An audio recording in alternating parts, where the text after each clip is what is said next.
ನಮಸ್ಕಾರ ವೀಕ್ಷಕರೇ, ಕನ್ನಡ ಮಾತೃಭೂಮಿ ವಾರ್ತೆಗಳಿಗೆ ಸ್ವಾಗತ. ನಾನು ಸಂತೋಷಿ ಸರ್ಜೋಲ್ಕರ್. ಮೊದಲಿಗೆ ಹೆಡ್ಲೈನ್ಸ್. ರಾಯಚೂರು ವಿಮಾನ ನಿಲ್ದಾಣ ನಿರ್ಮಾಣ, ಸಾರ್ವಜನಿಕರ ಅಹವಾಲು ಸ್ವೀಕಾರ ಸಭೆ. ಸ್ಥಳೀಯ ನಿವಾಸಿಗಳ ಸ್ಥಳಾಂತರ ಸ್ಥಳದಲ್ಲಿ ಸೌಕರ್ಯ ಒದಗಿಸಲು ನಿವಾಸಿಗಳ ಆಗ್ರಹ.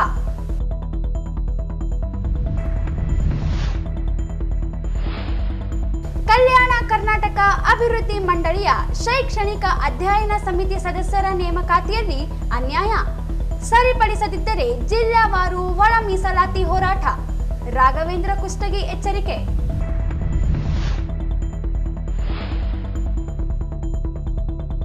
ಆರ್ಟಿಒ ಅಧಿಕಾರಿಗಳಿಂದ ಆಟೋಗಳ ದಾಖಲೆ ಪರಿಶೀಲನೆ ಪ್ರಾರಂಭ. ಹೆಚ್ಚು ಪ್ರಯಾಣಿಕ ಸಾಗಣೆ, ದಾಖಲೆ ಪರಿಶೀಲನೆ.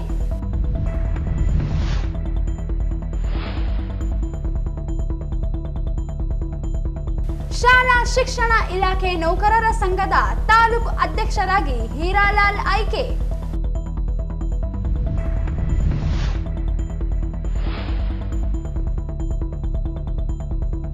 ಕ್ರೀಡಾಪಟುಗಳಿಗೆ ಆಗುತ್ತಿರುವ ಅನ್ಯಾಯ ಸರಿಪಡಿಸಲು ಆಗ್ರಹ. ವಾರ್ತೆಗಳ ವಿವರ.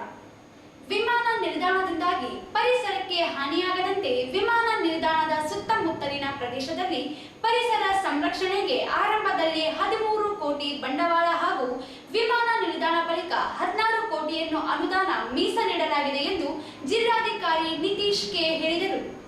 ನಗರದ ಎರಮರಸ್ ಸರ್ಕ್ಯೂಟ್ ಹೌಸ್ನಲ್ಲಿ ಕರ್ನಾಟಕ ರಾಜ್ಯ ಮಾಲಿನ್ಯ ನಿಯಂತ್ರಣ ಮಂಡಳಿ, ಕರ್ನಾಟಕ ರಾಜ್ಯ ಕೈಗಾರಿಕಾ ಮತ್ತು ಮೂಲ ಸೌಲಭ್ಯ ಅಭಿವೃದ್ಧಿ ನಿಗಮ ನಿಯಮಿತ ಸಹಯೋಗದಲ್ಲಿ ಸಾರ್ವಜನಿಕ ಅಹವಾಲು ಸ್ವೀಕಾರ ಸಭೆಯನ್ನು ಉದ್ದೇಶಿಸಿ ಮಾತನಾಡಿದರು.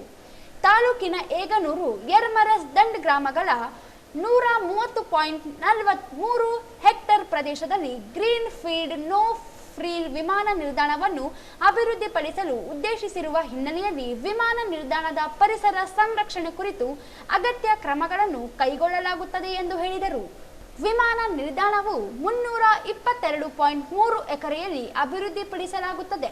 ವಿಮಾನ ನಿಲ್ದಾಣಕ್ಕೆ ಈಗಾಗಲೇ ಸಿದ್ಧತೆ ಕೈಗೊಳ್ಳುತ್ತಿದ್ದು, ಮುಂಚಿತವಾಗಿ ವಿಮಾನ ನಿಲ್ದಾಣದಿಂದ ಪರಿಸರಕ್ಕೆ ತೊಂದರೆಯಾಗದಂತೆ ಕ್ರಮ ವಹಿಸಲು ಮಾಲಿನ್ಯ ನಿಯಂತ್ರಣ ಮಂಡಳಿಯಿಂದ ಈಗಾಗಲೇ ಸಿದ್ಧತೆ ಕೈಗೊಂಡಿದ್ದು, ವಿಮಾನ ನಿಲ್ದಾಣದ ಸುತ್ತಮುತ್ತಲಿನ ಪ್ರದೇಶದಲ್ಲಿ ಪರಿಸರ ಸಂರಕ್ಷಣೆಗೆ ಸಂಭವಿಸಿದಂತೆ ಸಾರ್ವಜನಿಕರ ಸಭೆ ನಡೆಸಿ ಮಾಹಿತಿ ಪಡೆಯಲಾಗುತ್ತಿದೆ.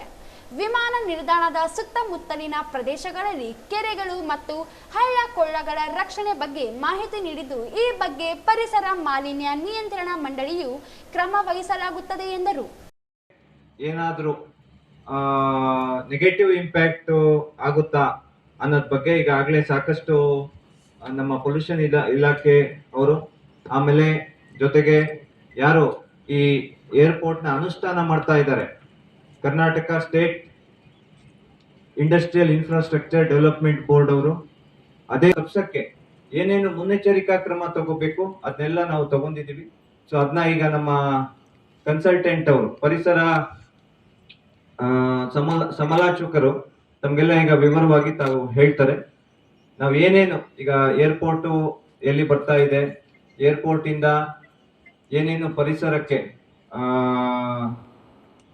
ಇದು ಆಗ್ಬೋದು, ಸೊ ಅದಕ್ಕೆ ನಾವೇನು ಕ್ರಮ ತಗೊಂತಾ ಇದೀವಿ, ಸೊ ಅದ್ರ ಬಗ್ಗೆ ಡೀಟೇಲ್ ಆಗಿ ತಮ್ಗೆಲ್ಲ ಹೇಳ್ತಾರೆ ನಮ್ಮ ಪರಿಸರ ಸಮಾಲೋಚಕರು. ಸೊ ಅದಾದ್ಮೇಲೆ ತಮ್ದು ಏನಾದ್ರೂ ಅಭಿಪ್ರಾಯ ಇದ್ರೆ ಅಥವಾ ಸಲಹೆ ಇದ್ರೆ, ಪರಿಸರ ಏರ್ಪೋರ್ಟ್ ನಿರ್ಮಾಣದಿಂದ ಪರಿಸರ ಮೇಲೆ ಏನಾದ್ರೂ ಇಂಪ್ಯಾಕ್ಟ್ ಆಗುತ್ತೆ, ಅದ್ರ ಬಗ್ಗೆ ತಮ್ಮ ಸಲಹೆ ಸೂಚನೆ ಆಮೇಲೆ ಅನಿಸಿಕೆ ಇದ್ರೆ ತಾವೆಲ್ಲ ಮುಕ್ತವಾಗಿ ನಾವು ಶೇರ್ ಮಾಡ್ಕೋಬಹುದು. ಸೊ ಪರಿಸರದ ಮೇಲೆ ಫೈನಲಿ ಎಲ್ಲರದ್ದು ಏನು ಉದ್ದೇಶ ಅಂದ್ರೆ, ಏರ್ಪೋರ್ಟ್ ನಿರ್ಮಾಣ ಆಗೋದ್ರ ಜೊತೆಗೆ ನಮ್ಮ ಏರ್ಪೋರ್ಟ್ ಸುತ್ತಮುತ್ತ ಪರಿಸರಕ್ಕೆ ಯಾವುದೇ ರೀತಿ ಹಾನಿ ಆಗ್ಬಾರ್ದು. ಅಂಥದ್ದೇನಾರಾದ್ರೆ ಅದಕ್ಕೆ ಎಲ್ಲಾ ರೀತಿ ಕ್ರಮ ನಾವು ತಗೋಬೇಕನ್ನೋದೇ ಈ ಮೀಟಿಂಗ್ ಉದ್ದೇಶ. ಸೊ ಅದಕ್ಕೆ ನಮ್ಮ ಎಕ್ಸ್ಪರ್ಟ್ಸ್ ಎಲ್ಲ ಸ್ಟಡಿ ಮಾಡಿದ್ದಾರೆ. ಪರಿಸರಕ್ಕೆ ಯಾವುದೇ ರೀತಿ ಹಾನಿ ಆಗದೆ ಇರೋ ರೀತಿ ನಾವ್ ಏನೇನ್ ಕ್ರಮ ತಗೊಂಡಿದೀವಿ ಅಂತ ತಮ್ಗೆ ಹೇಳ್ತಾರೆ. ಸೊ ಅದ್ರ ಬಿಟ್ಟು ತಾವು ಇಲ್ಲ ಇನ್ನೂ ಸಲಹೆ ಕೊಟ್ರೆ ಅದನ್ನು ನಾವು ಅಳವಡಿಸ್ಕೊಂಡು ಪರಿಸರಕ್ಕೆ ಯಾವುದೇ ರೀತಿ ಹಾನಿ ಆಗದೆ, ತೊಂದರೆ ಆಗದೆ ಇರೋ ರೀತಿ ಏರ್ಪೋರ್ಟ್ ನ ನಿರ್ಮಾಣ ಮಾಡಿ ಏರ್ಪೋರ್ಟ್ ನ ನಡೆಸೋದು ನಮ್ಮ ಜವಾಬ್ದಾರಿ ಅಂತ ನಾವು ಹೇಳ್ತೀವಿ. ಸೊ ಇಷ್ಟು ಹೇಳ್ತಾ ನಮ್ಮ ಪರಿಸರ ಸಮಾಲೋಚಕರು ಈಗ ಸಾರ್ವಜನಿಕರಿಗೆ ನಾವೇನೇನು ಕ್ರಮ ತಗೊಂತಾ ಇದ್ದೀವಿ ಅಂತ ನಾವು ಹೇಳ್ಬೇಕಂತ. ವಿಮಾನ ನಿಲ್ದಾಣದ ಜೊತೆಗೆ ಪರಿಸರಕ್ಕೆ ಹಾನಿಯಾಗದಂತೆ ಸಾರ್ವಜನಿಕರು ನೀಡಿರುವ ಅಭಿಪ್ರಾಯಗಳ ಮೇಲೆ ಕ್ರಮ ವಹಿಸುವುದಾಗಿ ಹೇಳಿದರು. ಏಗನೂರು ನಿವಾಸಿ ಹನುಮೇಶ್ ಮಾತನಾಡಿ, ವಿಮಾನ ನಿಲ್ದಾಣ ಮಾಡುವ ಮೊದಲು ಅಲ್ಲಿ 108 ಕುಟುಂಬಗಳು ವಾಸ ಮಾಡುತ್ತಿದ್ದು, ಈ ಹಿಂದೆ ಸರ್ಕಾರವೇ ಹಕ್ಕು ಪತ್ರ ನೀಡಿ ಮನೆಗಳನ್ನು ನಿರ್ಮಿಸಿದೆ. ಆದರೆ ಸ್ಥಳಾಂತರ ಮಾಡಬೇಕು, ಮೂಲಭೂತ ಸೌಕರ್ಯ ಒದಗಿಸಿ ಮನೆಗಳನ್ನು ನಿರ್ಮಿಸಬೇಕು. ವಿಮಾನ ನಿಲ್ದಾಣದ ಸ್ಥಳದಲ್ಲಿ ಕುಡಿಯುವ ನೀರಿನ ಪೈಪ್ ಲೈನ್ ಹಾದು ಹೋಗಿದೆ, ಅಲ್ಲಿಯೇ ರನ್ವೇ ನಿರ್ಮಿಸಲಾಗುತ್ತಿದ್ದು ಕೂಡಲೇ ರನ್ವೇ ಮಾರ್ಗ ಬದಲಿಸಬೇಕೆಂದರು. ಈ ಏರ್ಪೋರ್ಟ್ ಆಗಬೇಕಂತ ಈ ರಾಯಚೂರಿನ ಕನಸಿತ್ತು, ಇವತ್ತು ನನಸಾಗಿದೆ, ತಮ್ಮೆಲ್ಲರಿಗೆ ಗೊತ್ತಿದೆ. ಆದ ಕಾರಣ ಇಲ್ಲಿನ ವ್ಯವಸ್ಥೆ ಇವತ್ತು ಎಲ್ಲ ಜಿಲ್ಲಾಡಳಿತ ನಮ್ಮ ಇಲ್ಲಿ 108 ಮನೆಗಳು ಕಳೆದುಕೊಂಡವರಿಗೆ ವ್ಯವಸ್ಥೆಯನ್ನು ಮಾಡಿದೆ. ಅದೇ ರೀತಿ ಅವರಿಗೆ ಇರುವಂಥ ವ್ಯವಸ್ಥೆ ಇವತ್ತು 5 ಎಕರೆ ಸುಮಾರು ಭೂಮಿಯನ್ನು ಇವತ್ತು ಗುರುತಿಸಿದೆ. ಆದ ಕಾರಣ ಅವರು ಎಲ್ಲರೂ 108 ಮನೆಗಳು ಇವತ್ತು ಒಮ್ಮತದಿಂದ ಅವರು ಒಪ್ಪಿಕೊಂಡಿದ್ದಾರೆ. ಸುಮಾರು ಯಶವರು ಮತ್ತು ಜಿಲ್ಲಾಧಿಕಾರಿಗಳ ಸಮ್ಮುಖದಲ್ಲಿ 5-6 ಮೀಟಿಂಗ್ಗಳಾಗಿ ಸಭೆಗಳಾಗಿ ಆ ಸಭೆಯಲ್ಲಿ ಒಪ್ಪಿಕೊಂಡು ಅವರೆಲ್ಲರೂ ಖುಷಿಯಿಂದ ನಾವು ಹೊರಗೆ ಹೋಗ್ತೀವಿ. ಆದಷ್ಟು ಬೇಗ ಇಲ್ಲಿ ಏರ್ಪೋರ್ಟ್ ಆಗಬೇಕು, ಆ ಕನಸು ನಾವು ನೋಡಬೇಕು. ಈ ಭಾಗದ ಎಲ್ಲ ನಮ್ಮ ಸುತ್ತಮುತ್ತ ಯರಮರಸ್ ಗ್ರಾಮ ಮತ್ತು ದಂಡು ಗ್ರಾಮ ಮಕ್ಕಳಿಗೆ, ವಿದ್ಯಾರ್ಥಿಗಳಿಗೆ, ನಿರುದ್ಯೋಗಿಗಳಿಗೆ ಉದ್ಯೋಗ ಸಿಗಬೇಕಂತ ಒಂದು ಕನಸು ಇಟ್ಕೊಂಡಿದ್ದಾರೆ. ಅದೇ ರೀತಿ ನಾನು ಒಂದೇ ವಿಷಯ ಮಾನ್ಯ ಜಿಲ್ಲಾಧಿಕಾರಿಗಳಿಗೆ ನಾನು ತಿಳಿಸ್ಪಡಿಸೋದೇನೆಂದರೆ, ತುರ್ತಾಗಿ ಅವರಿಗೆ ನಾವು 108 ಮನೆಗಳು ಮತ್ತು ಇನ್ನೂ ಇತರ 5-6 ಮನೆಗಳು ಬಿಟ್ಟಿದ್ದಾರೆ.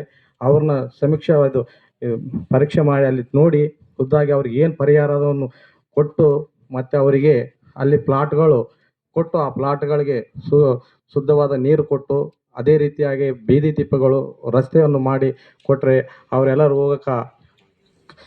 ಹೋಗೋಕ್ಕೆ ಅವರು ಸಿದ್ಧರಿದ್ದಾರೆ. ದಯಮಾಡಿ ಅದು ತಾವು ಮಾಡಬೇಕಂತ ನಾವು ತಮ್ಮ ಕಳಕಳಿಯಿಂದ ಕೇಳ್ಕೊಂತೀವಿ.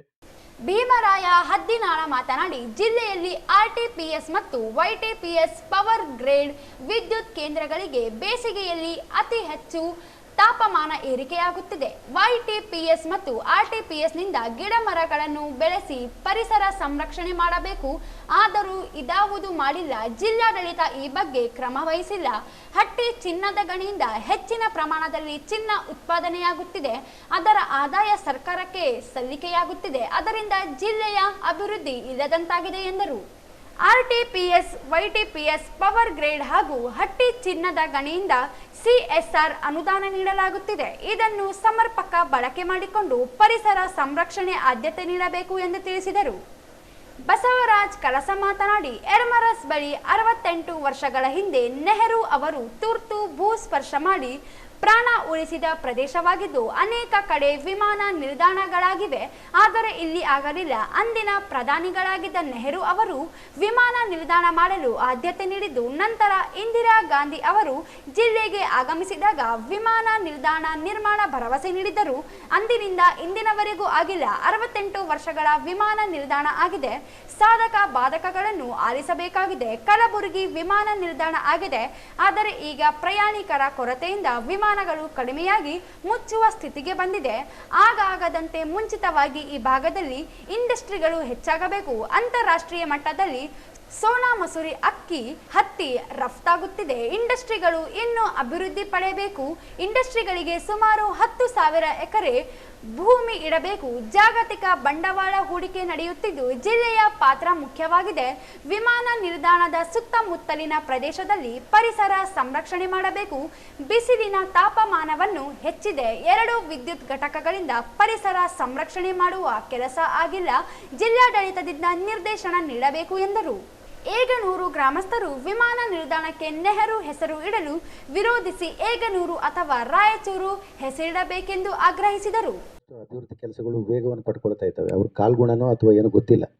ಅವರಿಗೆ ನಾನು ಅಭಿನಂದನೆಗಳನ್ನು ಸಲ್ಲಿಸೋದಕ್ಕೆ ನಾನು ಭಾಳ ಹೃದಯಪೂರ್ವಕವಾಗಿ ನಾನು ಸಂತೋಷವನ್ನು ವ್ಯಕ್ತಪಡಿಸ್ತಾ ಇದ್ದೇನೆ. ಇಲ್ಲಿ ನಾನು 2 ಮುಖ್ಯವಾದ ವಿಷಯಗಳನ್ನ ತಮ್ಮ ಮುಂದೆ ಹಂಚ್ಕೊಳ್ಳೋಕೆ ಇಷ್ಟಪಡ್ತಾ ಇದ್ದೇನೆ.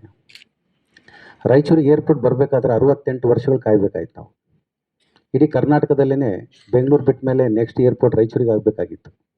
1957 ಇಸ್ವಿಯಲ್ಲಿ ಇದೇ ಫೆಬ್ರವರಿ 26ನೇ ತಾರೀಕಿಗೆ ನಮ್ಮ ಮೊಟ್ಟ ಮೊದಲ ಪ್ರಧಾನಮಂತ್ರಿಯವರಾದ ಶ್ರೀ ಜವಾಹರ್ಲಾಲ್ ನೆಹರೂರವರು ಅವರು ಸಂಚಾರ ಮಾಡ್ತಕ್ಕಂಥ ಒಂದು ಡಿಫೆನ್ಸ್ ಒಂದು ಫ್ಲೈಟಲ್ಲಿ ಬೆಂಕಿ ಕಾಣಿಸ್ಕೊಂಡ ಸಲುವಾಗಿ ಅವರು ಎಮರ್ಜೆನ್ಸಿ ಲ್ಯಾಂಡಿಂಗ್ ಆಗಬೇಕಾಯ್ತು ಇಲ್ಲಿ.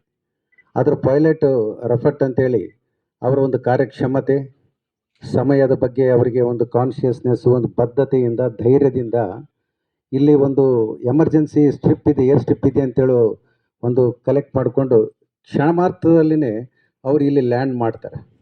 ಲ್ಯಾಂಡ್ ಮಾಡಿ ನಮ್ಮ ಪ್ರಧಾನಮಂತ್ರಿಯವರ ಜೀವನ ಕೂಡ ಉಳಿಸ್ತಾರೆ ಸರ್ ಅವರು 1957ನಲ್ಲಿ. ಅವರಿಗೆ ಆ ಬರ್ತಕ್ಕಂಥ ವರ್ಷದಲ್ಲೇ ಅಶೋಕ ಚಕ್ರ ಅವಾರ್ಡನ್ನು ಕೊಡ್ತಾರೆ, ಪ್ರಧಾನಮಂತ್ರಿಗಳ ಜೀವ ಉಳಿಸಿದೆ ಅಂತಕ್ಕಂಥದ್ದು. ಆದರೆ ಜೀವ ಉಳಿಸಿದ ಪೈಲಟ್ಗೆ ಅವಾರ್ಡ್ ಸಿಕ್ತು, ಜೀವ ಉಳಿಸಿರ್ತಕ್ಕಂಥ ಈ ನೆಲಕ್ಕೆ ಯಾವುದೇ ಪ್ರಾಶಸ್ತ್ಯ ಸಿಗಲಿಲ್ಲ. ಇದನ್ನು ನಾವು ಖೇದದಿಂದ ಹೇಳ್ತಿದ್ವಿ ಸರ್. 68 ವರ್ಷ ಬೇಕಾಯಿತು. 57ರಲ್ಲಿ ಇದೇ ಫೆಬ್ರವರಿ 26 ಬಂದರೆ ಬರೋಬ್ಬರಿ 68 ವರ್ಷ ಆಗ್ತದೆ ನಮ್ಮ ಮೊದಲ ಪ್ರಧಾನಮಂತ್ರಿಯವರ ಜೀವ ಉಳಿಸಿದ ಸಲುವಾಗಿ. ಅವ್ರಿಗೇನು ಅವಾರ್ಡ್ ಸಿಕ್ತು. ನಮ್ಮ ರಾಯಚೂರು ಇಲ್ಲಿ ಆನಂತರ ನಮ್ಮ ತಂದೆಯವರು ಹೇಳಿದ ಮಾಹಿತಿ ಪ್ರಕಾರ, ನಮಗೆ ಅವಾಗ ಇನ್ನೂ ಗೊತ್ತಿರಲಿಲ್ಲ, ಶ್ರೀಮತಿ ಇಂದಿರಾ ಗಾಂಧಿಯವರು ಒಂದು ಹೇಳಿಕೆ ಕೊಟ್ಟರಂತೆ ಅವರು ಪ್ರೈಮ್ ಮಿನಿಸ್ಟರ್ ಆದಮೇಲೆ. ರಾಯಚೂರು ಇಲ್ಲಿ ಯಾವುದೋ ಸಂದರ್ಭದಲ್ಲಿ ಬಂದಾಗ ನಮ್ಮ ತಂದೆಯವ್ರನ್ನ ಉಳಿಸಿರ್ತಕ್ಕಂಥ ಈ ಒಂದು ಜಾಗಕ್ಕೆ ನಾನು ಖಂಡಿತ ಏರ್ಪೋರ್ಟ್ ಮಾಡ್ತೇನೆ ಅಂತೇಳಿ ಒಂದು ಹೇಳಿಕೆ ಕೊಟ್ಟಿದ್ದರಂತೆ. ಅದು ಹೇಳಿಕೆಯಾಗಿಯೇ ಉಳಿತು. ಈಗ ಅದು ಏರ್ಪೋರ್ಟ್ ಕಾರ್ಯರೂಪದಲ್ಲಿ ಬರ್ತಾ ಇದೆ. ಅದು ತಮ್ಮೆಲ್ಲ ಅಧಿಕಾರಿಗಳ ಒಂದು ಇದರಿಂದ, ಒಂದು ಕಮಿಟ್ಮೆಂಟಿಂದ ಮತ್ತು ವಿಶೇಷವಾಗಿ ನಾನು ಧನ್ಯವಾದಗಳನ್ನ ರಾಯಚೂರು ಜಿಲ್ಲೆಯ ಹಿರಿಯ ರಾಜಕಾರಣಿಗಳು. ಕಾಂಗ್ರೆಸ್ ಮುಖಂಡ ಕೆ ಶಾಂತಪ್ಪ ಮಾತನಾಡಿ, ವಿಮಾನ ನಿಲ್ದಾಣದಿಂದಾಗುವ ಸಾಧಕ ಬಾಧಕಗಳ ಬಗ್ಗೆ ಮಾಹಿತಿ ಸಂಗ್ರಹಿಸಬೇಕು. ವಿಮಾನ ನಿಲ್ದಾಣದಿಂದ ಅಂತಾರಾಷ್ಟ್ರೀಯ ಮಟ್ಟದಲ್ಲಿ ಗುರುತಿಸಿಕೊಳ್ಳುತ್ತದೆ. ವಿಮಾನದಲ್ಲಿ ಪ್ರಯಾಣಿಕರು ಹೆಚ್ಚಳಕ್ಕೆ ಈ ಭಾಗದಲ್ಲಿ ಇಂಡಸ್ಟ್ರಿಗಳು ಅಭಿವೃದ್ಧಿಗಳಾಗಬೇಕು. ಆರ್ಟಿಪಿಎಸ್ ವೈಟಿಪಿಎಸ್ನಿಂದ ತಾಪಮಾನ ಹೆಚ್ಚಿದೆ, ಪರಿಸರ ಸಂರಕ್ಷಣೆ ಮಾಡುತ್ತೇವೆಂದು ಮಾಡಿಲ್ಲ. ಮಾಲಿನ್ಯ ನಿಯಂತ್ರಣ ಮಂಡಳಿಯಿಂದ ಪರವಾನಗಿ ತೆಗೆದುಕೊಂಡ ತಕ್ಕಂತೆ ಮಾಡಿಲ್ಲ. ಇದರಲ್ಲಿ ಮಾಲಿನ್ಯ ನಿಯಂತ್ರಣ ಮಂಡಳಿಯು ಪಾತ್ರವಿದೆ. ಈಗ ಪರಿಸರ ಸಂರಕ್ಷಣೆ ಮಾಡುತ್ತೇವೆಂದು ಹೇಳಿ ನಂತರ ಕೈಬಿಟ್ಟ ಉದಾಹರಣೆಗಳಿಗೆ ಪರಿಸರ ಮಾಲಿನ್ಯ ನಿಯಂತ್ರಣ ಮಂಡಳಿಯು ಜವಾಬ್ದಾರಿಯುತವಾಗಿ ತಮ್ಮ ಕೆಲಸ ನಿರ್ವಹಣೆ ಮಾಡಬೇಕು. ಪರಿಸರ ಸಂರಕ್ಷಣೆ ಅನುದಾನ ಮೀಸಲಿಟ್ಟ ಕೆಲಸ ಮಾಡಬೇಕು ಎಂದರು. ಯರಮರ್ಸ್ ವಿಮಾನ ನಿಲ್ದಾಣ ಅಂತೇಳಿ ಸುಮಾರು 60 ವರ್ಷದಿಂದ ಅನೇಕ ಜನರು ನಮ್ಮ ಹಿರಿಯರಿಗೆಲ್ಲ ಗೊತ್ತಿದ್ದ ವಿಚಾರ ಅದೆಲ್ಲ. ಆದರೆ ಈ ಒಂದು ಸಮಯಕ್ಕೆ ನಮಗೆ ಆ ಒಂದು ಅವಕಾಶ ಬಂದಿದೆ. ಯಾವುದೇ ಒಂದು ದೊಡ್ಡ ಯೋಜನೆ ಅಥವಾ ದೊಡ್ಡ ಕೆಲಸ ಆಗಬೇಕಾದ್ರೆ ಅಲ್ಪ ಸ್ವಲ್ಪ ನೆಗೆಟಿವ್ ಕಡೆ ಇರ್ತದೆ. ನಾವು ನಕಾರಾತ್ಮಕವಾಗಿ ಎಷ್ಟು ಚಿಂತನೆ ಮಾಡ್ತಾ ಇದ್ದೀವಿ, ಸಕಾರಾತ್ಮಕವಾಗಿ ಕೂಡ ನಾವು ಚಿಂತೆ ಮಾಡಬೇಕಾಗ್ತದೆ. ಮೊಟ್ಟ ಮೊದಲನೇದಾಗಿ ಈಗಾಗಲೇ ವಿಮಾನ ನಿಲ್ದಾಣ ಕಾಮಗಾರಿ ಪ್ರಾರಂಭ ಆಗ್ತಾ ಇದೆ. ಅದಕ್ಕೆ ಸಂಬಂಧಪಟ್ಟಂತೆ ಪರಿಸರ ಬಗ್ಗೆ ಈಗ ಪ್ರಾರಂಭ ಆಗುವಂಥ ಇದರಲ್ಲಿ ಗಿಡ ಮರಗಳು ಎಷ್ಟು ಹೋಗ್ತಾ ಇದ್ದಾವೆ ಮತ್ತು ಅದರ ಮಧ್ಯದಲ್ಲಿ ಬರುವಂಥ ಕೆರೆ ಕುಂಟೆಗಳು, ಹಳ್ಳಗಳು, ಕೊಳ್ಳಗಳು, ಅದರ ಜೊತೆಗೆ ಈ ನಮ್ಮ ಅಂಡರ್ಗ್ರೌಂಡ್ ಡ್ರೈನೇಜ್ಗಳು, ಇನ್ನು ಅನೇಕ ರೀತಿಯಿಂದ ಯಾವ ರೀತಿ ಅದನ್ನು ಸರಿಪಡಿಸಬೇಕು, ಯಾವ ರೀತಿ ಯಾವ ಭಾಗದಲ್ಲಿ ಅದನ್ನು ಸೇರಿಸಬೇಕು ಒಂದು ವಿಚಾರ. ಎರಡನೇದಾಗಿ ಇಲ್ಲಿಂದ ಏನು ಕೆಲವರು ದಂಡ ಭಾಗದಲ್ಲಿ, ಎಗೂರು ಭಾಗದಲ್ಲಿ ಈಗಾಗಲೇ ಸುಮಾರು ವರ್ಷಗಳಿಂದ ವಾಸ ಮಾಡ್ತಾಯಿದ್ರು, ಅವ್ರಿಗೆ ಕೂಡ ಈಗಾಗಲೇ ಪುನರ್ವಸತಿ ಸಂಬಂಧಪಟ್ಟಂತೆ ಜಾಗ ನಿಗದಿ ಮಾಡಿದ್ದು ಕೂಡ ಗೊತ್ತಾಗಿದೆ. ಅನೇಕರ ರಾಯಚೂರಿನ ತಾಲೂಕಿನ ಜಿಲ್ಲೆಯ ಅನೇಕ ಜನರ ಬೇಡಿಕೆ ಇದೆ, ವಿಮಾನ ನಿಲ್ದಾಣ ಆಗಲೇಬೇಕು ಅಂತೇಳಿ. ಆ ಒಂದು ಹಿನ್ನೆಲೆ ರಘುವೀರ್ ನಾಯಕ್ ಮಾತನಾಡಿ, ವಿಮಾನ ನಿಲ್ದಾಣದಿಂದ ಪರಿಸರಕ್ಕೆ ಹಾನಿಯಾಗದಂತೆ ಕ್ರಮ ವಹಿಸುವುದರ ಜೊತೆಗೆ ಸುತ್ತಮುತ್ತಲಿನ ಪ್ರದೇಶದಲ್ಲಿರುವ ಕೆರೆಗಳು, ಹಳ್ಳ ಕೊಳ್ಳಗಳು ಮಾಲಿನ್ಯವಾಗದಂತೆ ಕ್ರಮ ವಹಿಸಬೇಕು. ಸಾಕಷ್ಟು ಕೆಮಿಕಲ್ ನೀರನ್ನು ಹಳ್ಳಗಳಿಗೆ ಬಿಡುತ್ತಿರುವುದರಿಂದ ಸಾಕಷ್ಟು ತೊಂದರೆಗಳಾಗಿವೆ. ಪರಿಸರ ಮಾಲಿನ್ಯ ನಿಯಂತ್ರಣ ಮಂಡಳಿ ಕ್ರಮಕ್ಕೆ ಮುಂದಾಗಬೇಕು ಎಂದರು. ಪರಿಸರ ಸಂರಕ್ಷಣೆ ಮೇಲುಸ್ತುವಾರಿ ಸಮಿತಿ ರಚಿಸಿ ಕ್ರಮ ವಹಿಸಬೇಕು. ವಾಯು, ಜಲ, ಶಬ್ದ, ಪರಿಸರದ ಮಾಲಿನ್ಯ ನಿಯಂತ್ರಣದ ಬಗ್ಗೆ ಕಾಲಕಾಲಕ್ಕೆ ಮಾಹಿತಿ ಸಂಗ್ರಹಿಸಿ ಕ್ರಮ ತೆಗೆದುಕೊಳ್ಳಬೇಕು ಎಂದರು. ನಮ್ಮ ಭಾಗಕ್ಕೆ ಏರ್ಪೋರ್ಟ್ ಬರ್ತಾ ಇದೆ ಅಂತಂದ್ಮೇಲೆ ಫಸ್ಟ್ ಖುಷಿ ಪಟ್ಟವನೇ ನಾನು. ಯಾಕಂತಂದರೆ ಏರ್ಪೋರ್ಟಿಗೆ ಜಾಸ್ತಿ ತಿರುಗಾಡ್ತಿದ್ದೇನೆ. ಪ್ರತಿ ತಿಂಗಳು ಹೋಗ್ತೀನಿ ಮುಂಬೈ ಮೀಟಿಂಗಿಗೆ. ಹೈದ್ರಾಬಾದಿಗೆ ಹೋಗಿ ಇಡೀ ರಾತ್ರಿ ನನ್ನ ಜರ್ನಿ ಆಗ್ತಿತ್ತು. ಹೆಂಗೆ ಬೈಕೊಂತಿದ್ದೆ ಅಂದರೆ ನಂದು 6-7 ತಾಸು ವೇಸ್ಟ್ ಆಗ್ತದಲ್ಲ ಅಂತೇಳಿ. ಈಗ ಬರ್ತಾ ಇದೆ ಅಂತಂದರೆ ಇಲ್ಲಿ ಒಂದು ಕಡೆ ಖುಷಿ ಆಗ್ತಾಯಿದೆ. ಬರಲಿ, ಬಟ್ ಇಲ್ಲಿ ಚರ್ಚೆ ಆಗಬೇಕಾಗಿರ್ತಕ್ಕಂಥ ವಿಷಯ ಪರಿಸರ ಮೂಲವಾಗಿ ನೆಲ, ಜಲ, ವಾಯು ಮಾಲಿನ್ಯ ಆಗಲಾರ್ದಂಗೆ ಕ್ಲಿಯರೆನ್ಸ್ ತೊಗೊಳ್ಳಿಕ್ಕೆ ಬಂದಿದ್ದಾರೆ. ನಮ್ಮೆಲ್ಲರ ಸಹಮತ ಇದೆ ಇದಕ್ಕೆ. ಯಾವ ರೀತಿ ಕ್ಲಿಯರೆನ್ಸ್ ಕೊಡಬೇಕಾಗಿದೆ ಅಂತಂದರೆ, ಏನಾಗಿದೆ ಇಲ್ಲಿ ಇಂಡಸ್ಟ್ರಿಗಳು ಏನೇ ಒಂದು ಇಂಡಸ್ಟ್ರಿ ಆಗಬೇಕಾದ್ರೆ ಒಂದು ಪರಿಸರ ಇಲಾಖೆಯಿಂದ ಒಂದು ಕ್ಲಿಯರೆನ್ಸ್ ತೊಗೊಳ್ತಾರೆ. ಬಟ್ ಅದನ್ನು ಆಮೇಲೆ ಪಾಲನೆ ಮಾಡ್ತಾ ಇಲ್ಲ. ಯಾಕಂದ್ರೆ ಸಾಕಷ್ಟು ಸಲ ಇಲ್ಲಿ YTPSಯಿಂದ RTPSಯಿಂದ ನೀರೇನು ಬಿಡ್ತಾ ಇದ್ದಾರೆ ನದಿಗೆ, ಅದನ್ನು ಆ ನಿಯಮನ ಪಾಲನೆ ಮಾಡಲಾರ್ದೆ ಬಿಡ್ತಾ ಇರೋದ್ರಿಂದ ಸಾಕಷ್ಟು ಸಲ ಜೀವರಾಶಿಗೂ ಹಾನಿಯಾಗಿದೆ, ಸಾಮಾನ್ಯ ಜನರಿಗೂ ಸಹ ಕಾಯಿಲೆಗಳು ಬರೋದು ಅವೆಲ್ಲ ನಿತ್ಯನೂ ನಡೀತಾ ಇದೆ. ಮಾಧ್ಯಮಗಳಲ್ಲಿ ವರದಿ ಆಗ್ತಾ ಇದೆ. ಹಾಗಾಗಿ ನನ್ನ ಒಂದು ವೈಯಕ್ತಿಕ ಅಭಿಪ್ರಾಯ ಏನಂತಂದರೆ, ನೀವೊಂದು ಮೇಲುಸ್ತುವಾರಿ ಸಮಿತಿಯನ್ನು ಮಾಡಿರಿ. ಈಗೇನು ಏರ್ಪೋರ್ಟ್ ಮಾಡ್ತೀರಿ, ಅದಕ್ಕೇನು ಗಿಡಗಳನ್ನ ಕಡಿತೀರಿ, ಅದನ್ನು ಮತ್ತೆ ಗಿಡಗಳನ್ನ ಸಹ ನೆಡ್ತಾ ಇದ್ದೀರಿ. ಆದರೆ ಅದನ್ನು ನಿಗರಾಣಿ ಮಾಡಲಿಕ್ಕೆ ಒಂದು ಸಮಿತಿ ಆಗಬೇಕಾಗಿದೆ. ಅಂದರೆ ಎಷ್ಟು ಇಂಪ್ಲಿಮೆಂಟ್ ಆಯಿತು. ಈಗ ನೀರನ್ನು ನೀವು ಮತ್ತೆ ಕ್ಲೀನ್ ಮಾಡಿ ಮತ್ತೆ ನದಿಗೆ ಬಿಡ್ತಾ ಇದ್ದೀರಿ ಅಂತಂದರೆ ಅದು ಆಗ್ತಾ ಇದೆಯಾ ಇಲ್ಲ, ಅದ್ರ ಮೇಲೆ ಒಂದು ಮೇಲುಸ್ತುವಾರಿ ಸಮಿತಿ ಆಗಬೇಕು. ಯಾಕಂತಂದ್ರೆ ಏನಾಗ್ತಾ ಇದೆ, ಈ ಭಾಗದ ಜನ ಭೂಮಿ ಕಳ್ಕೊಂಡಿರ್ತಾರೆ, ಅವರಿಗೆ ಉದ್ಯೋಗ ಸಿಗಬೇಕು. ಈ ಏರ್ಪೋರ್ಟ್ ಏನು ತೀವ್ರಗತಿಯಲ್ಲಿ ಆಗುತ್ತೆ ಅದು 2 ಪಟ್ಟು ತೀವ್ರಗತಿಯಲ್ಲಿ ಅವರಿಗೆ ಪರಿಹಾರ ಒದಗಿಸೋದಾಗಿರ್ಬೋದು, ಅವರಿಗೆ ಪುನರ್ವಸತಿ ಕೊಡಿಸೋದ್ರಲ್ಲಿ ಆಗಿರ್ಬೋದು, 2 ಪಟ್ಟು ತ್ವರಿತಗತಿಯಲ್ಲಿ ಆಗಬೇಕು. ನಗರಸಭೆ ಸದಸ್ಯ ನರಸರೆಡ್ಡಿ ವಿಮಾನ ನಿಲ್ದಾಣ ಸ್ಥಳದಲ್ಲಿ ವಾಸ ಮಾಡುವವರ ಜನರ ಸಮೀಕ್ಷೆಯಲ್ಲಿ ಕೈಬಿಡಲಾಗಿದೆ. ಅವರನ್ನು ಪರಿಗಣಿಸಿ ಪರ್ಯಾಯ ಸ್ಥಳದಲ್ಲಿ ಕುಡಿಯುವ ನೀರು, ರಸ್ತೆ ಸೇರಿದಂತೆ ಸೌಲಭ್ಯ ಒದಗಿಸಬೇಕೆಂದರು. ಈ ಸಂದರ್ಭದಲ್ಲಿ ಸಹಾಯಕ ಆಯುಕ್ತ ಗಜಾನನ ಬಾಲೆ, ಪರಿಸರ ಮಾಲಿನ್ಯ ನಿಯಂತ್ರಣ ಮಂಡಳಿ ಅಧಿಕಾರಿ ಪ್ರಕಾಶ್, ತಹಶೀಲ್ದಾರ್ ಸುರೇಶ್ ವರ್ಮಾ ಸೇರಿ 2 ಗ್ರಾಮಗಳ ಗ್ರಾಮಸ್ಥರು, ವಿವಿಧ ಸಂಘ ಸಂಸ್ಥೆಗಳು, ಮುಖಂಡರು ಭಾಗವಹಿಸಿದ್ದರು. ಕಲ್ಯಾಣ ಕರ್ನಾಟಕ ಅಭಿವೃದ್ಧಿ ಮಂಡಳಿಯಿಂದ ಅನುದಾನ ಹಂಚಿಕೆ ಸೇರಿ ಜಿಲ್ಲೆಗಳಿಗೂ ಸಾಮಾಜಿಕ ನ್ಯಾಯ ಒದಗಿಸದೆ ನಿರಂತರ ಅನ್ಯಾಯ ಮುಂದುವರೆದಿದೆ. ಅವರಿಂದು ಮಾಧ್ಯಮಗೋಷ್ಠಿ ಉದ್ದೇಶಿಸಿ ಮಾತನಾಡಿ, ಪ್ರಾದೇಶಿಕ ಸಮತೋಲನ ನಿವಾರಣೆಯ ಉದ್ದೇಶದಿಂದ ಪ್ರಾರಂಭವಾಗಿರುವ ಹೈದರಾಬಾದ್ ಕರ್ನಾಟಕ ಅಭಿವೃದ್ಧಿ ಮಂಡಳಿಯ ಮೇಲೆ ಕಲಬುರಗಿ ರಾಜಕೀಯ ಪ್ರಭಾವದಿಂದ ಇತರೆ ಜಿಲ್ಲೆಗಳಿಗೆ ಅನುದಾನ ಸೇರಿ ಎಲ್ಲ ಹಂತದಲ್ಲಿಯೂ ಅನ್ಯಾಯವಾಗುತ್ತಲೇ ಇದೆ.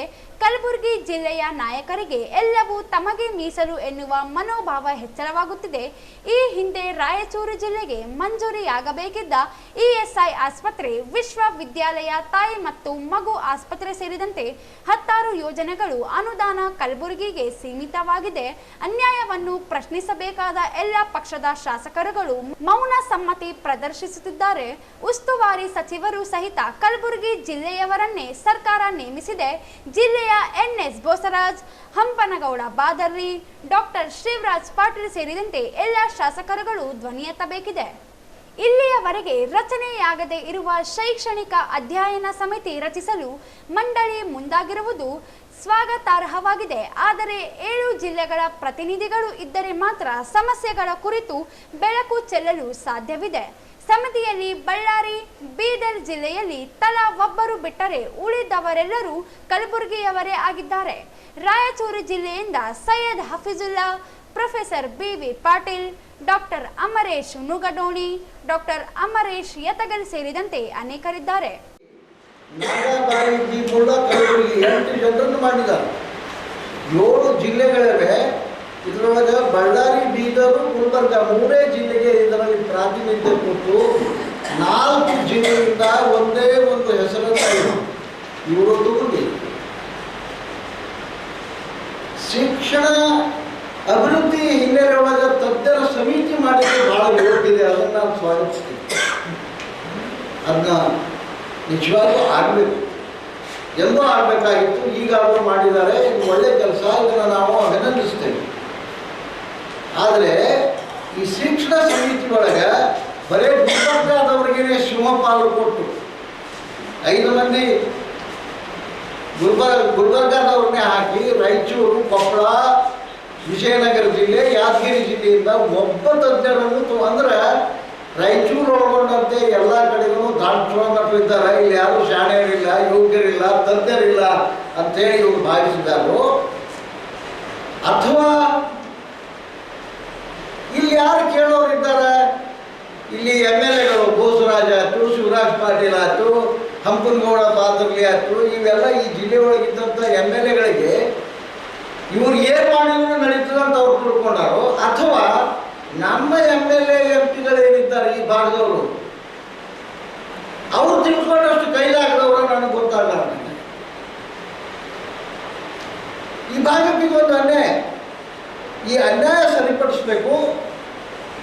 ನಮ್ಮ ಭಾಗದಲ್ಲಿ ಕೂಡ ತುಂಬ ಒಳ್ಳೆಯ ಶಿಕ್ಷಣ ತಜ್ಞರಿದ್ದಾರೆ.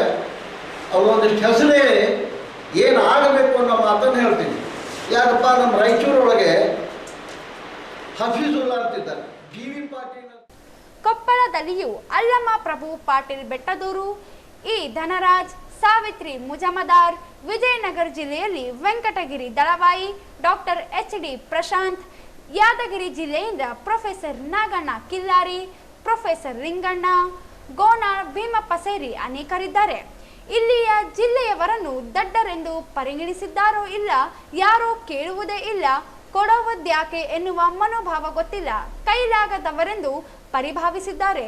ತಪ್ಪು ಕೂಡಲೇ ತಜ್ಞರ ಸಮಿತಿ ಪರಿಷ್ಕರಿಸಬೇಕು. ಇಲ್ಲದೆ ಹೋದಲ್ಲಿ ಮಂಡಳಿಯಲ್ಲಿ ಕಲಬುರಗಿ ಜಿಲ್ಲೆ ಹೊರತುಪಡಿಸಿ ಉಳಿದ ಜಿಲ್ಲೆಗಳಿಗೆ ಸಮಾನ ಅನುದಾನ ನ್ಯಾಯ ಒದಗಿಸಲು ಮೀಸಲು ನಿಗದಿ ಹೋರಾಟ ಮಾಡಬೇಕಾಗುತ್ತದೆ. ಸರ್ಕಾರ ನಿರ್ಲಕ್ಷಿಸಿದರೆ ಮುಂದಿನ ದಿನಗಳಲ್ಲಿ ಬಿಜೆಪಿಗೆ ಕಲಿಸಿದ ಪಾಠ ಕಾಂಗ್ರೆಸ್ಸಿಗೆ ಕಲಿಸಬೇಕಾಗುತ್ತದೆ ಎಂದರು. ಈ ವಿಷಯ ನಿಮಗೆ ಒಂದಿಷ್ಟು ಹೆಸರುಗಳನ್ನ ಪಟ್ಟಿ ಕೊಟ್ಟಿದ್ದೀನಿ ನಾನು. ಆ ಪಟ್ಟಿ ಒಳಗೆ ರಾಯಚೂರು ಒಳಗೊಂಡಂತೆ ಕೊಪ್ಪಳ, ವಿಜಯನಗರ ಜಿಲ್ಲೆಯ ಶಿಕ್ಷಣ ತಜ್ಞರ ಹೆಸರುಗಳನ್ನು ಆ ಪಟ್ಟಿ ಒಳಗೆ ಬರ್ತದೆ. ಅಂಥವ್ರನ್ನೆಲ್ಲರೂ ಸೇರಿಸ್ರಿ. ಬರೀ 8 ಮಂದಿ ಯಾಕೆ 21 ಮಂದಿ ಒಂದು ಕಮಿಟಿ ಮಾಡಿರಿ. ಬೇಕಾದ್ರೆ ಗುಲ್ಬರ್ಗಾದವ್ರನ್ನೇ ಅಧ್ಯಕ್ಷರು ಮಾಡಿಕೊಡ್ರಿ. ಆದರೆ ಎಲ್ಲರೂ ಅದರೊಳಗೆ ಇರಂಗ್ ಮಾಡಿರಿ. ಒಂದು ಒಳ್ಳೆಯ ಕೆಲಸ ಆಗಬೇಕು. ಇದು ಒಂದು ಕೊನೆಯದಾಗಿ ಭಾಳ ಗಂಭೀರವಾದಂಥ ಪ್ರಶ್ನೆ ಅಂದರೆ, ಶಿಕ್ಷಣದ ತಜ್ಞರು ಬಂದರು, ಶಿಕ್ಷಕರೇ ಇಲ್ಲ ನಮ್ಮ ಭಾಗದಲ್ಲಿ. ಸುಮಾರು ಹೈದರಾಬಾದ್, ಕರ್ನಾಟಕ ಪ್ರದೇಶದಲ್ಲಿ 35,000ಕ್ಕಿಂತ ಹೆಚ್ಚು ಶಿಕ್ಷಕರ ಪೋಸ್ಟ್ಗಳು ಏನಂತಾರೆ ಅದಕ್ಕೆ ಖಾಲಿ ಬಿದ್ದ. ಇವನ್ನ ತುಂಬಿಕೊಳ್ಳಿಕ್ಕೆ 5 ವರ್ಷ ಆಯಿತು. ಈ ವರ್ಷ ತುಂಬ್ಕೋತೀವಿ. 2-3 ಸರ್ಕಾರ ಬಂದವು. BJP ಸರ್ಕಾರ ಇದ್ದಾಗೂ ಹೇಳಿದ್ರು, ಕುಮಾರಸ್ವಾಮಿ ಸರ್ಕಾರ ಇದ್ದಾಗೂ ಶಿಕ್ಷಕರ ನೇಮಕಾತಿ ಮಾಡ್ಕೋತೀವಿ ಅಂದರು. ಇವ್ರು ಬಂದು ಎಷ್ಟೋ ದಿವಸ ಆಯಿತು. ನಮ್ಮ ಸಿದ್ದರಾಮಯ್ಯ ಬಂದು, ನಾನು ಹೈದರಾಬಾದ್ ಕರ್ನಾಟಕಕ್ಕೆ ಎಲ್ಲ ಹೆಚ್ಚು ಗಮನ ಕೊಡ್ತೀನಿ, ಇಲ್ಲಿ ನ್ಯಾಯ ಒದಗಿಸ್ತೀನಿ ಅಂತೇಳಿ ಭಾಷಣದಾಗ ಮಾತಾಡ್ತಾರೆ. ನಮ್ಮ ಮಕ್ಕಳು ದಡ್ಡರು, ಅವಿದ್ಯಾವಂತರನ್ನು ಮಾಡಲಿಕ್ಕೆ ನೀವೇ ನೇರ ಕಾರಣ. ಇವತ್ತು ಕಾಂಪಿಟೇಟಿವ್ ವರ್ಲ್ಡ್ನೊಳಗೆ ಪ್ರೈಮರಿ ಶಿಕ್ಷಣದೊಳಗೆ ಶಿಕ್ಷಕರೇ ಇಲ್ಲ. ಆಮೇಲೆ ಅತಿ ಹೆಚ್ಚು ಈ ಅತಿಥಿ ಶಿಕ್ಷಕರು ಇರೋದು ನಮ್ಮ ಜಿಲ್ಲೆ ಒಳಗೆ, ಹೈದರಾಬಾದ್ ಕರ್ನಾಟಕ. ಅತಿಥಿ ಶಿಕ್ಷಕರಲ್ಲಿ ಯೋಗ್ಯರ, ಅವ್ರಿಗೆ ಎಕ್ಸ್ಪೀರಿಯನ್ಸ್ ಇದ್ದವ್ರು ಇದ್ದಾರೆ. ಅವ್ರು ಯಾರ್ಯಾರು ಸಾಧ್ಯದ ಅವ್ರು ಅಷ್ಟನ್ನು ಅವರ ಎಲಿಜಿಬಿಲಿಟಿ ಪ್ರಕಾರ ಅವ್ರು ಕಾಯಂ ಮಾಡಲಿ. ಸುಮಾರು 30,000 ಶಿಕ್ಷಕರ ಹುದ್ದೆಗಳನ್ನು ಇದು ಮಾಡಿರಿ. ಇಲ್ಲದೆ ಹೋದರೆ ಸರ್ಕಾರಕ್ಕೆ ಎಚ್ಚರಿಕೆ ಕೊಡ್ತೀನಿ. ಈ ಭಾಗಕ್ಕೆ ಅನ್ಯಾಯ ಮಾಡಿದ್ರು ಅವರ ಒಂದು ಪಕ್ಷನ ಹೈದರಾಬಾದ್ ಕರ್ನಾಟಕದೊಳಗೆ MP ಎಲೆಕ್ಷನ್ನೊಳಗೆ ಜನ ಸೋಲಿಸಿದ್ರು. ನಿಮ್ಗೆ ನೆನಪಿರ್ಬೇಕು. BJPಯ ಒಬ್ಬ MPನೂ ನಮ್ಮ ಹೈದರಾಬಾದ್ ಕರ್ನಾಟಕದಲ್ಲಿ ಆರ್ಸ್ ಬಂದಿಲ್ಲ. ನೀವು ಅನ್ಯಾಯ ಮಾಡಿದರೆ ನಮ್ಮ ಜನ ಜಾಣರಾಗಿದ್ದಾರಿಗೆ ಕಾಂಗ್ರೆಸ್ ಪಕ್ಷದ ಒಬ್ಬ MPನೂ MLAನೂ ಆರ್ಸ್ ಬರಲಾರ್ದಂಥ ಪರಿಸ್ಥಿತಿ ನಾವು ತಗೊಂಡು ಬರ್ತೀವಿ. ತಿಳ್ಕೊಂಡಿರಿ. ನಾವು ಪೂರ್ತಿ ಕೈಲಾಗದವರು ಅಂತ ತಿಳ್ಕೊಂಡಿರ್ಬೋದು. ನಮ್ಮ ಸಂಘಟನೆಗಳಿಗೆ, ಪ್ರಗತಿಪರರಿಗೆ ಈ ಭಾಗದಲ್ಲಿ ಒಂದು ರಾಜಕೀಯ ಒಪಿನಿಯನ್ ಅಭಿಪ್ರಾಯವನ್ನ ಸೃಷ್ಟಿ ಮಾಡತಕ್ಕಂಥ ಶಕ್ತಿ ಇದೆ ಅನ್ನೋದನ್ನು ಘಂಟಾಘೋಷವಾಗಿ ಹೇಳ್ತೀನಿ. ಮಲ್ಲಿಕಾರ್ಜುನ್ ಖರ್ಗೆ ಅವರು ತಮ್ಮ ಮೂಗಿನ ನೇರವನ್ನು ಮಾತ್ರ ನೋಡದೆ ಇತರೆ ಜಿಲ್ಲೆಗಳತ್ತಲೂ ಕಣ್ಣು ಹಾಯಿಸಬೇಕು. ಜಿಲ್ಲೆ ಕಾಂಗ್ರೆಸ್ ನಾಯಕರುಗಳ ನಮ್ಮಲ್ಲಿಯೂ ಮೀಟರ್ ಇದೆ ಎಂದು ತೋರಿಸಬೇಕೆಂದು ಆಗ್ರಹಿಸಿದರು. ಜಿಲ್ಲೆಯಲ್ಲಿ ಜಿಲ್ಲಾ ಸರ್ಕಾರಿ ಆಸ್ಪತ್ರೆ ಮಂಜೂರು, ಅರ್ಹ ಅತಿಥಿ ಶಿಕ್ಷಕರನ್ನು ಖಾಯಂಗೊಳಿಸುವುದು, ಖಾಲಿ ಇರುವ ಶಿಕ್ಷಕರ ಹುದ್ದೆಗಳನ್ನು ಭರ್ತಿ ಮಾಡಬೇಕೆಂದು ಒತ್ತಾಯಿಸಿದರು. ಈ ಸಂದರ್ಭದಲ್ಲಿ John Wesley, Khaja Asram Ahmad, B Basavaraj, Iranna Shetty, R Basavaraj, Parappa Nagoli ಇದ್ದರು. ಅಪರಾಧ ತಡೆ ಮಾಸಾಚರಣೆ ಅಂಗವಾಗಿ ಜಿಲ್ಲಾ ಪೊಲೀಸ್ ವರಿಷ್ಠಾಧಿಕಾರಿ ಇವರ ಸೂಚನೆ ಮೇರೆಗೆ ನಗರದಲ್ಲಿ ತಿಂಗಳ ಪೂರ್ತಿ ಆಟೋಗಳ ದಾಖಲೆ ಪರಿಶೀಲನೆ ಕಾರ್ಯಾಚರಣೆ ನಡೆಸಲು ಪ್ರಾದೇಶಿಕ ಸಾರಿಗೆ ಹಾಗೂ ನಗರ ಪೊಲೀಸರು ಪ್ರಾರಂಭಿಸಿದ್ದಾರೆ. ನಗರದ ಬಸ್ ನಿಲ್ದಾಣದ ಬಳಿ ಆಟೋ ವಾಹನಗಳ ದಾಖಲೆಗಳ ಪರಿಶೀಲನೆ ಪ್ರಾರಂಭಿಸಲಾಗಿದೆ. ಅಧಿಕ ವಾಹನ ಪ್ರಯಾಣ, ವಿಮೆ ಸೇರಿ ಇತರೆ ದಾಖಲೆಗಳು ಹಾಗೂ ಕಡಿಮೆ ವಯಸ್ಸಿನ ಅಪ್ರಾಪ್ತರು ವಾಹನ ಚಲಾವಣೆ ತಡೆಯಲು ಅಭಿಯಾನ ನಡೆಸಲಾಗುತ್ತಿದ್ದು ಎಂದು ಮೋಟಾರ್ ನಿರೀಕ್ಷಕ ರಾಜೇಶ್ ತಿಳಿಸಿದರು.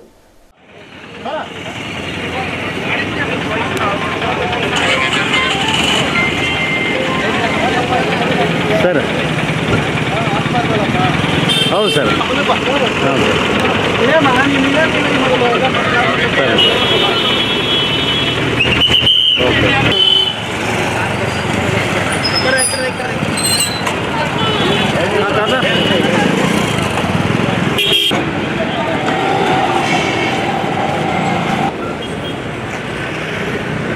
ಡಾಕ್ಯುಮೆಂಟ್ ತೋರಿಸಿ, ಇನ್ಶೂರೆನ್ಸ್ ತೋರಿಸಿ,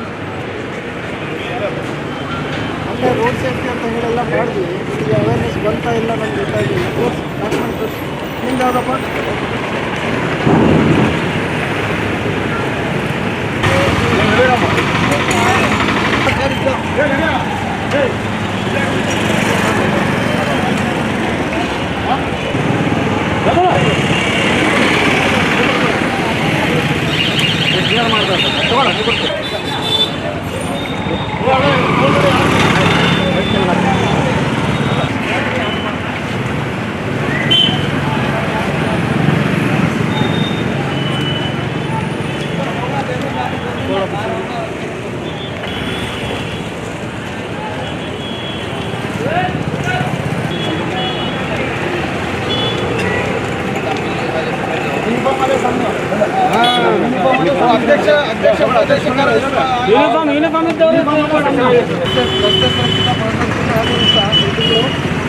ನಾವು ಅದ್ರ ಜೊತೆಯಲ್ಲಿ ಆಟೋಗಳ ಮೇಲೆ ಸ್ಪೆಷಲ್ ಆಗಿ ಪರಿವರ್ತನಾ ಕಾರ್ಯಕ್ರಮ ತಗೊಂಡಿದ್ದೀವಿ.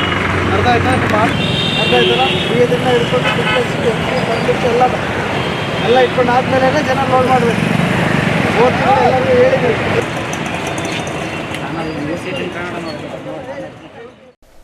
ನಗರದಲ್ಲಿ ಆಟೋಗಳಲ್ಲಿ ಸಂಚಾರ ಹೆಚ್ಚಳವಾಗುತ್ತಿರುವುದರಿಂದ ರಸ್ತೆ ನಿಯಮ ಉಲ್ಲಂಘಿಸಿ ಹೆಚ್ಚು ಪ್ರಯಾಣಿಕರ ಸಾಗಣೆಯಿಂದ ಅಪಘಾತಗಳು ಹೆಚ್ಚುವಂತಾಗಿದೆ. ಪಾಲಕರೇ ಅಪ್ರಾಪ್ತ ಮಕ್ಕಳಿಗೆ ವಾಹನ ಚಲಾವಣೆಗೆ ಅವಕಾಶ ನೀಡುವುದು, ವಿಲಿಂಗ್ ಮಾಡುವುದು ನಡೆಯುತ್ತಿದೆ. ಮೊದಲ ಹಂತದಲ್ಲಿ ಎಲ್ಲ ಆಟೋಗಳ ದಾಖಲೆ ಪರಿಶೀಲನೆ ನಡೆಸಿ ಎಚ್ಚರಿಕೆ ನೀಡಲಾಗುತ್ತದೆ ಎಂದರು. ಆಟೋಗಳ ದಾಖಲೆಗಳೊಂದಿಗೆ ಚಾಲಕರು ರಸ್ತೆ ನಿಯಮಗಳನ್ನು ಪಾಲಿಸುವಂತೆ ಸೂಚಿಸಲಾಗುತ್ತದೆ. ಅಪಾಯಕಾರಿ ಆಟೋಗಳ ಚಾಲನೆಯಿಂದ ಆಗುತ್ತಿರುವ ಅಪಾಯ ತಪ್ಪಿಸಲು ಸಾರ್ವಜನಿಕರು, ಆಟೋ ಚಾಲಕರು ಸಹಕರಿಸಬೇಕಿದೆ ಎಂದರು. ನಗರ ಸಂಚಾರಿ ಪೊಲೀಸರು ಹಾಗೂ ಆರ್ಟಿಒ ಅಧಿಕಾರಿಗಳು ಇಂದಿನಿಂದ ಪ್ರಾರಂಭಿಸಿರುವ ಕಾರ್ಯಾಚರಣೆ ತಿಂಗಳ ಪೂರ್ತಿ ನಡೆಸಲಾಗುತ್ತದೆ ಎಂದರು. ಇವತ್ತಿಂದ ಒಂದು ತಿಂಗಳವರೆಗೆ ನಾವು ಆಟೋ ರಿಕ್ಷಾಗಳ ಮೇಲೆ ಮತ್ತು ಟೂ ವೀಲರ್ಸ್ ಮೇಲೆ ಸ್ಪೆಷಲ್ ಎನ್ಫೋರ್ಸ್ಮೆಂಟ್ ಕಾರ್ಯಕ್ರಮನ ನಾವು ಕೈಗೆತ್ತಿಕೊಂಡಿದ್ದೇವೆ. ನಿನ್ನೆ SP ಸಾಹೇಬರು ಪರ್ಸನಲ್ ಆಗಿ ಕರೆದು ನಮ್ಮ RTO ಸಾಹೇಬ್ರನ್ನ ಇದೆಲ್ಲ ಈ ಥರ ಪ್ರಾಬ್ಲಮ್ಸ್ ಭಾಳ ಆಗ್ತಾಯಿದೆ, ಸೊ ಇದ್ರ ಮೇಲೆ ಸ್ಪೆಷಲ್ ಫೋಕಸ್ ಮಾಡಬೇಕಂತ ಹೇಳಿದ್ದಾರೆ. ಹೀಗಾಗಿ ಆಟೋ ರಿಕ್ಷಾದವರು ಮತ್ತು ಟೂ ವೀಲರ್ಸ್ ಯಾರ್ಯಾರು ಇದ್ದೀರಾ ನೀವೆಲ್ಲ ಕೂಡ ಡಾಕ್ಯುಮೆಂಟ್ಸ್ ಪರ್ಫೆಕ್ಟಾಗಿ ಇಟ್ಕೋಬೇಕು, ಜನಗಳನ್ನ ಜಾಸ್ತಿ ಓವರ್ಲೋಡಿಂಗ್ ಮಾಡಬಾರ್ದು ಅಂತೇಳಿ ಹೇಳ್ಕೊತಾ ಇದ್ದೀವಿ. ಸೊ ಈ ತಿಂಗಳೆಲ್ಲ ರೋಡ್ ಸೇಫ್ಟಿ, ರಸ್ತೆ ಸುರಕ್ಷತಾ ಮಾಸಾಚರಣೆ ಆಚರಿಸ್ತಾ ನಾವು ಜನರಿಗೆ ಅವೇರ್ನೆಸ್ ಕೊಡ್ತಾ, ಅದ್ರ ಜೊತೆಯಲ್ಲಿ ಜನರನ್ನ ಸೆನ್ಸಿಟೈಸೇಷನ್ ಮಾಡ್ತಾ, at the same time enforcement tight ಮಾಡ್ತಾ ಇದ್ದೀವಿ. ದಯವಿಟ್ಟು ನೀವೆಲ್ಲ ಸಹಕರಿಸಿ. ಅದ್ರ ಜೊತೆಯಲ್ಲಿ ನಿಮ್ಮ ಗಾಡಿಗಳನ್ನೇನಿದೆ ಅದೆಲ್ಲ ಪಕ್ಕ ಇಟ್ಕೊಳ್ಳೋದಕ್ಕೆ ಆದಷ್ಟು ಟ್ರೈ ಮಾಡಿ. ಡಾಕ್ಯುಮೆಂಟ್ ಇಲ್ಲ ಅಂದರೆ ರೋಡ್ ಮೇಲೆ ಗಾಡಿ ತೊಗೊಂಡು ಬರಬೇಡಿ ದಯವಿಟ್ಟು. ಓಕೆ ಸರ್, ಇದು ಆಲ್ಮೋಸ್ಟ್ ಒಂದು ತಿಂಗಳು ಮಾಡಬೇಕಂತೇಳಿ ಅಂದ್ಕೊಂಡಿದ್ದೀವಿ ಸರ್. ಸೊ ಅದು ಎಷ್ಟು ಮಟ್ಟಿಗೆ ಎಲ್ಲ ಇಲಾಖೆ ಪ್ರೋಗ್ರೆಸ್ಸು ಮತ್ತು ಎಲ್ಲನೂ ನೋಡಬೇಕಾಗ್ತದೆ, ಜನಗಳು ಯಾವ ಥರ ರೆಸ್ಪಾಂಡ್ ಆಗ್ತಾರೆ. ಇವ್ರು ಜನ ಏನಾದರೂ ನಮ್ಮ ಈ ಒಂದು ಕಂಡೀಷನ್ಸಿಗೆ ರೆಸ್ಪಾಂಡ್ ಆಗಿ ಚೆನ್ನಾಗಿ ಎಲ್ಲ ಗಾಡಿಗಳು ಇಟ್ಕೊಂಡ್ರೆ ನಾವು ಆದಷ್ಟು ಕಡಿಮೆ ಮಾಡ್ತೀವಿ ಸರ್. ಹಿಂಗೆ ಮಾಡ್ತಾಯಿದ್ರೆ ಗಾಡಿಗಳನ್ನ ಸೀಸ್ ಮಾಡಬೇಕಾಗ್ತದೆ, ಸೀಸ್ ಮಾಡ್ತೀವಿ ಸರ್. ಎಸ್ ಸರ್, ಟ್ರಾಫಿಕ್ ಪೊಲೀಸವರು ಮತ್ತು ಸಾರಿಗೆ ಇಲಾಖೆಯವರು ಕಲಿತು ಒಂದು ಜಾಯಿಂಟ್ ಆಪ್ರೇಷನ್ ಮಾಡ್ತಾಯಿದ್ದೀವಿ ಸರ್. ರಾಕೇಶ್ ಅಂತ, ರಾಕೇಶ್ ಎಂ, ಮೋಟಾರ್ ವಾಹನ ನಿರೀಕ್ಷಕರು, ಪ್ರಾದೇಶಿಕ ಸಾರಿಗೆ ಅಧಿಕಾರಿಗಳ ಕಚೇರಿ, ರಾಯಚೂರು. ರಾಯಚೂರು ತಾಲೂಕು ಶಾಲಾ ಶಿಕ್ಷಣ ಇಲಾಖೆ ನೌಕರರ ಸಂಘದ ಅಧ್ಯಕ್ಷರಾಗಿ ಕೆಇಬಿ ಶಾಲೆಯ ಶಿಕ್ಷಕ ಹೀರಾಲಾಲ್ ಇವರನ್ನು ಆಯ್ಕೆ ಮಾಡಿ ಜಿಲ್ಲಾಧ್ಯಕ್ಷ ಇ ನಾಗೇಶ್ ಗೌಡ ಆದೇಶಿಸಿದ್ದಾರೆ. ಗೌರವಾಧ್ಯಕ್ಷರಾಗಿ ಮಂಗಳವಾರ ಪೇಟೆ ಶಾಲೆಯ ಶಿಕ್ಷಕಿ ಧನಲಕ್ಷ್ಮಿ, ತಾಲೂಕು ಕಾರ್ಯದರ್ಶಿಯಾಗಿ ಸಿಆರ್ಪಿ ಟಿ ವೀರೇಶ್, ಖಜಾಂಚಿಯಾಗಿ ಗದಾರ್ ಸಿಆರ್ಪಿ ಭೀಮರಾಯ್, ಜಿಲ್ಲಾ ಪರಿಷತ್ ಸದಸ್ಯರಾಗಿ ಮಡ್ಡಿಪೇಟೆ ಪ್ರೌಢಶಾಲಾ ಶಿಕ್ಷಕ ಖಾಸಿಂ ಅಲಿ ಇವರನ್ನು ನೇಮಿಸಿ ಆದೇಶಿಸಲಾಗಿದೆ. ತಾಲೂಕು ಘಟಕದ ಇತರೆ ಪದಾಧಿಕಾರಿಗಳನ್ನು ಆಯ್ಕೆ ಮಾಡಿ ಕೇಂದ್ರ ಸಮಿತಿಗೆ ಸಲ್ಲಿಸುವಂತೆ ಆದೇಶದಲ್ಲಿ ತಿಳಿಸಿದ್ದಾರೆ. ಸರ್ಕಾರದಿಂದ ರಾಜ್ಯ ಖೋ-ಖೋ ಅಸೋಸಿಯೇಷನ್ಗೆ ಆಗುತ್ತಿರುವ ಅನ್ಯಾಯ ಸರಿಪಡಿಸಿ ಅರ್ಹ ಕ್ರೀಡಾಪಟುಗಳಿಗೆ ಸೂಕ್ತ ಪ್ರೋತ್ಸಾಹ ನೀಡುವಂತೆ ಆಗ್ರಹಿಸಿ ಜಿಲ್ಲಾ ಖೋ-ಖೋ ಅಸೋಸಿಯೇಷನ್ನಿಂದ ಜಿಲ್ಲಾಧಿಕಾರಿ ಮೂಲಕ ರಾಜ್ಯಪಾಲರಿಗೆ ಹಾಗೂ ಮುಖ್ಯಮಂತ್ರಿಗಳಿಗೆ ಮನವಿ ಪತ್ರ ನೀಡಲಾಯಿತು. ಖೋ-ಖೋ ಫೆಡರೇಷನ್ನಲ್ಲಿ ಅಧಿಕೃತ ಸಂಸ್ಥೆಗಳ ನೋಂದಣಿಗಳಲ್ಲೂ ಅನೇಕ ಸಮಸ್ಯೆಗಳಿದ್ದು, ಇದರಲ್ಲಿ ರಾಜಕೀಯ ಹಿನ್ನೆಲೆ ಇರುವವರು ವಿನಾಕಾರಣ ರಾಜಕೀಯ ಮಾಡುತ್ತಿದ್ದಾರೆ. ಇದರಿಂದ ಆಟಗಾರರಿಗೆ ಸೂಕ್ತ ಪ್ರೋತ್ಸಾಹ ಸಿಗದಂತಾಗಿದೆ ಎಂದು ದೂರಿದರು. ಕರ್ನಾಟಕ ರಾಜ್ಯ ಕ್ರೀಡಾ ಸಮಸ್ಯೆಗಳ ಹಾಗೂ ರಾಜ್ಯ ಕ್ರೀಡಾ ನೀತಿಗಳಿಂದ ಕರ್ನಾಟಕದಲ್ಲಿ ಕ್ರೀಡೆಯು ಸಂಪೂರ್ಣ ನಾಶವಾಗಿದೆ ಹಾಗೂ ಒಲಿಂಪಿಕ್ ಅಸೋಸಿಯೇಷನ್ನ ಸರ್ವಾಧಿಕಾರಿ ಧೋರಣೆಯಿಂದ ಕ್ರೀಡಾಪಟುಗಳಿಗೆ ಅನ್ಯಾಯವಾಗುತ್ತಿದೆ. ಕಳೆದ 7 ದಶಕಗಳಿಂದ ಕರ್ನಾಟಕ ರಾಜ್ಯ ಖೋ-ಖೋ ಸಂಸ್ಥೆಯು ತಮ್ಮ ಕರ್ತವ್ಯವನ್ನು ಅಧಿಕೃತವಾಗಿ ಮಾಡಿಕೊಂಡು ಕಳೆದ ಹಲವು ವರ್ಷಗಳಲ್ಲಿ ರಾಷ್ಟ್ರ ಮಟ್ಟದಲ್ಲಿ, ರಾಜ್ಯ ಮಟ್ಟದಲ್ಲಿ ಅಗ್ರಸ್ಥಾನವನ್ನು ಗಿಟ್ಟಿಸಿಕೊಂಡು ಬಂದಿದೆ ಹಾಗೂ ಅನೇಕ ಪ್ರಶಸ್ತಿಗಳನ್ನು ಕೂಡ ಪಡೆದುಕೊಂಡಿದೆ. ಕಳೆದ ವಾರವಷ್ಟೇ ವಿಶ್ವ ಮಟ್ಟದ ಖೋ-ಖೋ ಪಂದ್ಯಾವಳಿಯಲ್ಲಿ ಮಹಿಳಾ ಮತ್ತು ಪುರುಷ ತಂಡಗಳಲ್ಲಿ ಭಾರತ ಗೆದ್ದಿದೆ. ಅದೇ ತಂಡದಲ್ಲಿ ನಮ್ಮ ರಾಜ್ಯದ ಚೈತ್ರ ಮತ್ತು ಪುರುಷ ತಂಡದಲ್ಲಿ ಗೌತಮ್ ಎಂಬ ಆಟಗಾರರು ಭಾಗವಹಿಸಿ ಉತ್ತಮ ಪ್ರದರ್ಶನ ನೀಡಿ ನಮ್ಮ ನಾಡಿನ ಕೀರ್ತಿ ಹೆಚ್ಚಿದ್ದಾರೆ. ಇಂತಹ ಸಂದರ್ಭದಲ್ಲಿ ರಾಜ್ಯದ ಕಳಪೆ ಕ್ರೀಡಾ ನೀತಿಯಿಂದಾಗಿ ಸಾಧನೆ ಮಾಡಿದ ಆಟಗಾರರಿಗೆ ಸರಿಯಾದ ಗೌರವವನ್ನು ನೀಡದೆ ರಾಜ್ಯ ಸರ್ಕಾರ ತಮ್ಮ ನಿಲುವು ಎಂಥದ್ದು ಎಂದು ತೋರಿಸಿದ್ದಾರೆ ಎಂದು ಆಕ್ರೋಶ ವ್ಯಕ್ತಪಡಿಸಿದರು.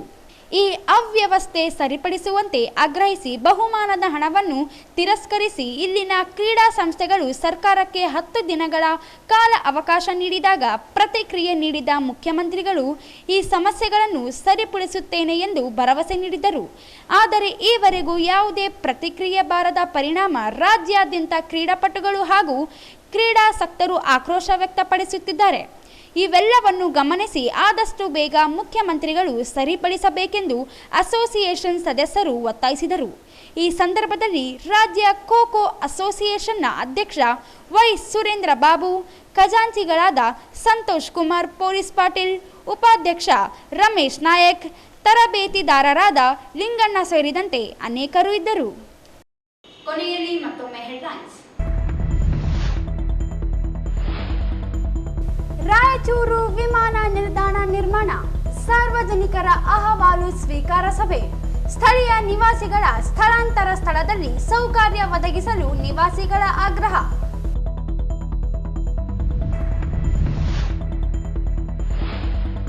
ಕಲ್ಯಾಣ ಕರ್ನಾಟಕ ಅಭಿವೃದ್ಧಿ ಮಂಡಳಿಯ ಶೈಕ್ಷಣಿಕ ಅಧ್ಯಯನ ಸಮಿತಿ ಸದಸ್ಯರ ನೇಮಕಾತಿಯಲ್ಲಿ ಅನ್ಯಾಯ, ಸರಿಪಡಿಸದಿದ್ದರೆ ಜಿಲ್ಲಾವಾರು ಒಳ ಮೀಸಲಾತಿ ಹೋರಾಟ. ರಾಘವೇಂದ್ರ ಕುಷ್ಟಗಿ ಎಚ್ಚರಿಕೆ.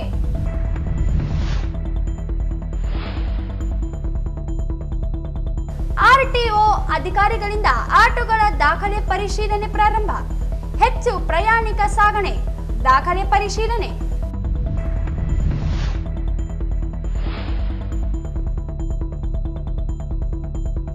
ಶಾಲಾ ಶಿಕ್ಷಣ ಇಲಾಖೆ ನೌಕರರ ಸಂಘದ ತಾಲೂಕು ಅಧ್ಯಕ್ಷರಾಗಿ ಹೀರಾಲಾಲ್ ಆಯ್ಕೆ.